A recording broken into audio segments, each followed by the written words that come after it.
pessoal, sejam bem-vindos a mais uma videoaula técnica. Nessa videoaula, conforme mencionado anteriormente, eu gostaria de estar apresentando para vocês o código do ESP32, que foi utilizado para comunicar com a plataforma de IoT da Finger.io, que foi instalada lá no servidor local Ubuntu, que foi virtualizado em VirtualBox. Ok? Novamente gostaria de estar agradecendo a todos aí que estão acompanhando as nossas videoaulas. E aí, vamos lá para o IDE do Arduino. Bom, pessoal, aqui a gente já está com a interface do Arduino aberta, ok? Primeira coisa que a gente fez no código foi incluir uma biblioteca, né, para poder fazer a comunicação através da rede Wi-Fi. Então, no caso aqui, para conectar com o ESP32, eu utilizei essa biblioteca, Wi-Fi Client Secure.h, ok?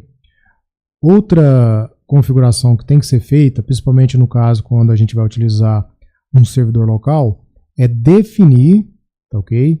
Esse Finger Server. Esse Finger Server aqui é um IP que a gente vai estar indicando. No caso, nosso IP lá do servidor Finger.io local.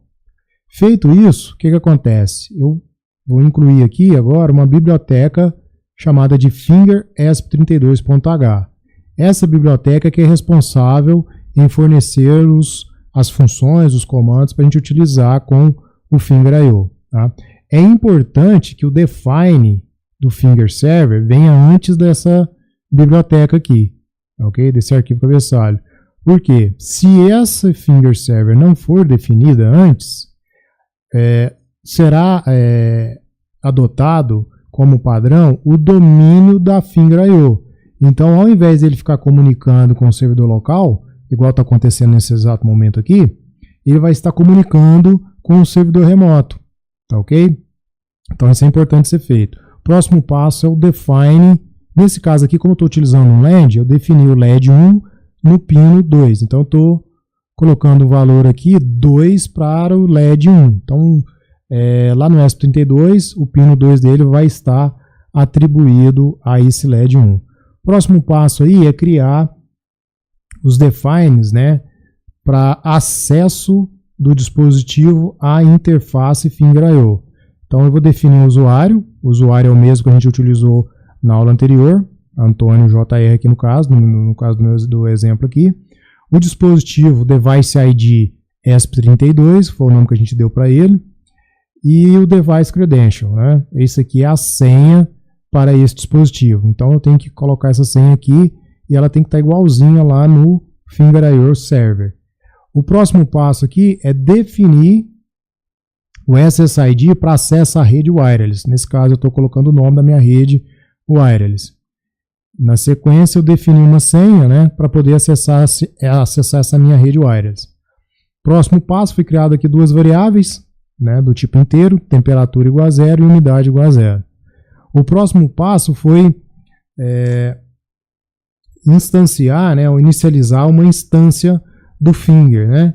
Então é o seguinte, eu utilizei o Finger ESP32 e criei esse Finger aqui, ó, essa instância.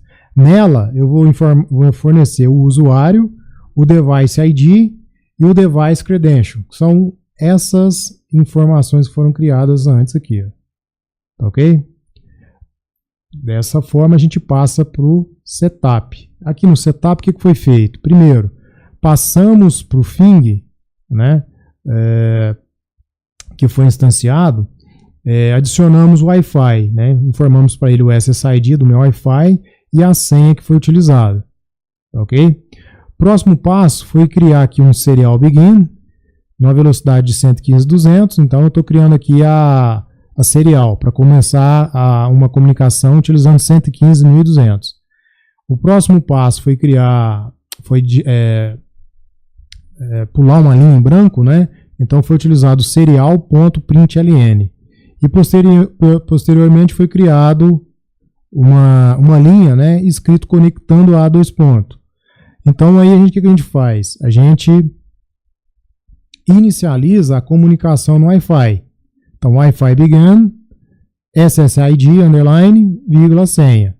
E aí eu fico aguardando, através do while aqui, né, Wi-Fi status, enquanto ele não for igual a WL Connected.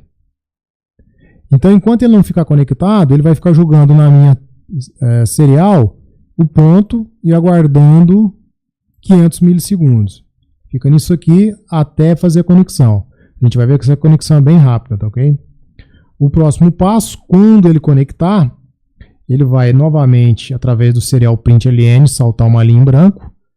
Vai novamente escrever Wi-Fi conectado em, e aí eu uso a outra linha aqui, ó, serial print ln, Wi-Fi SSID. Ele vai pegar o SSID que ele está conectado.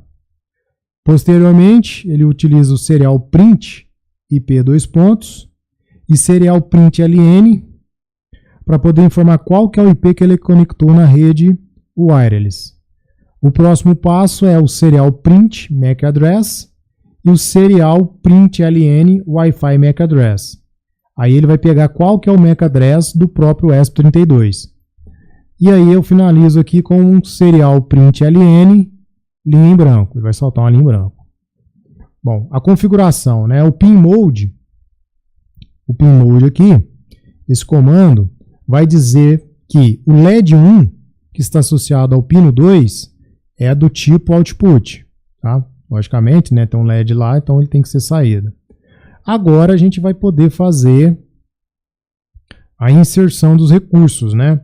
Então, no caso aqui, foi criado um LED, que é o recurso LED 1, tá ok? Nesse LED 1, para indicar que ele é um recurso do tipo saída, o que a gente faz?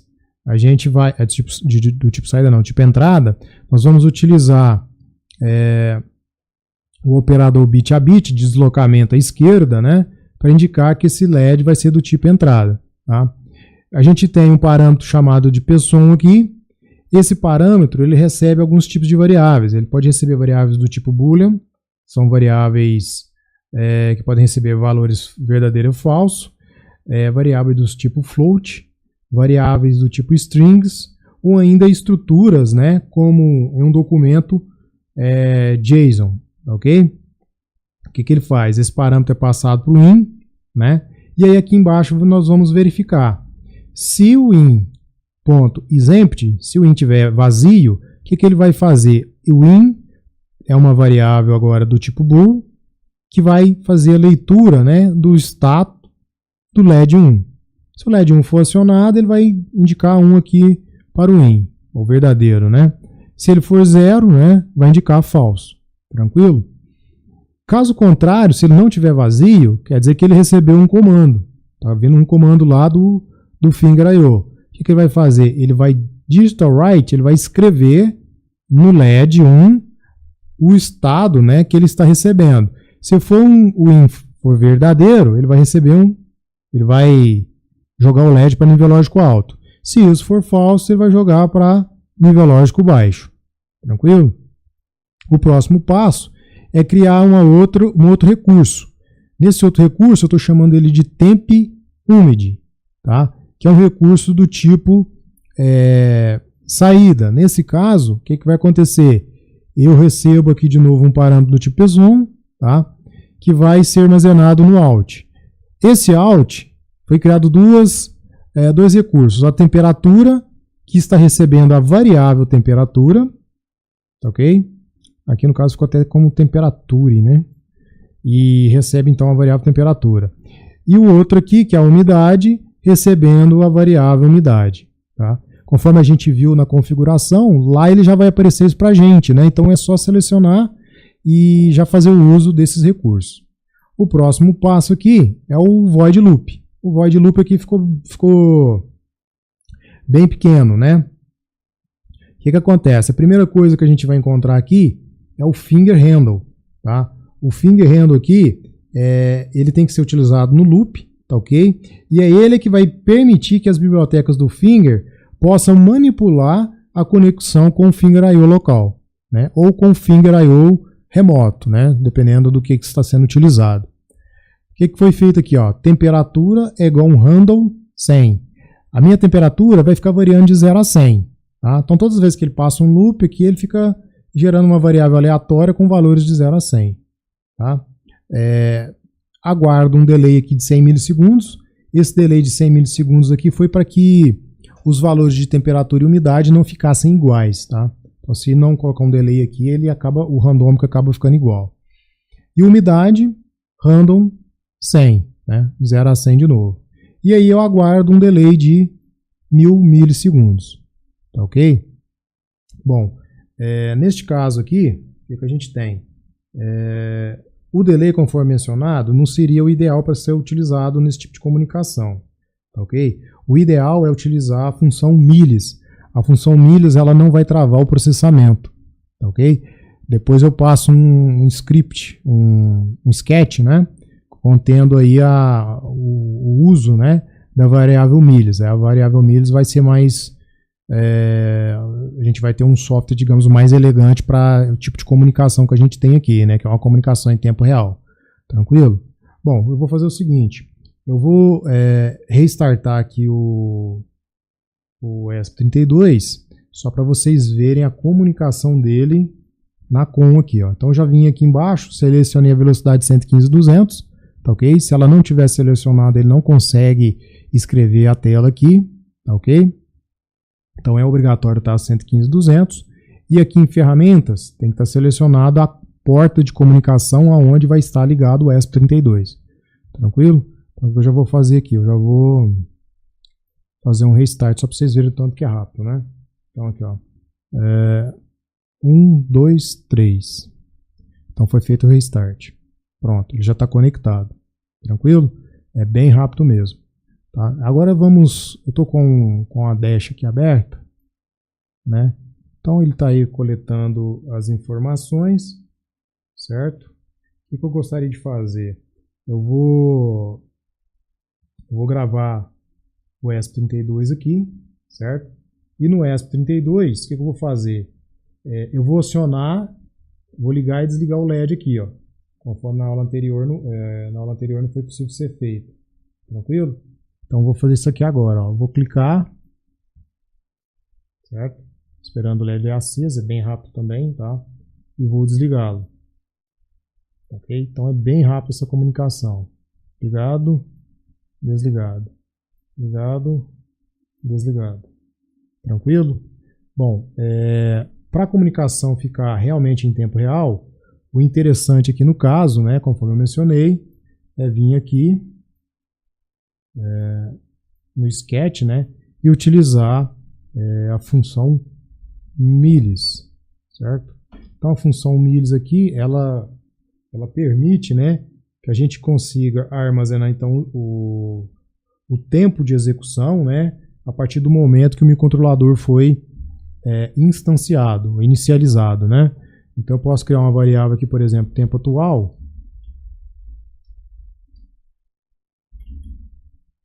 que vai receber, né, que vai guardar